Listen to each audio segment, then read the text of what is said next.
Assalamu alaikum. Yau muna so mu ga yadda za a tara fractions guda biyu waje ɗaya, amma waɗanda suke da denominator iri ɗaya.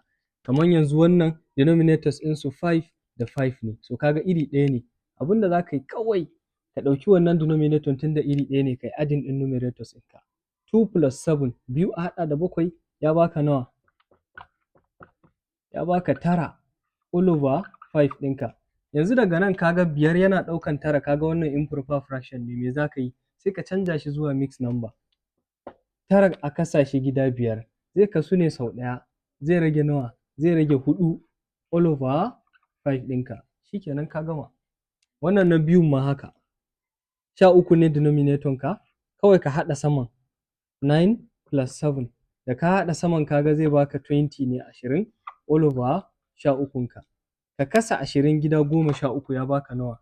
Zai kasu ne sau ɗaya, sai ya rage nawa? 7 all over 13 ka. Ku biyo mu bidiyo na gaba don ganin yadda ake haɗa wanda suke da denominators daban-daban.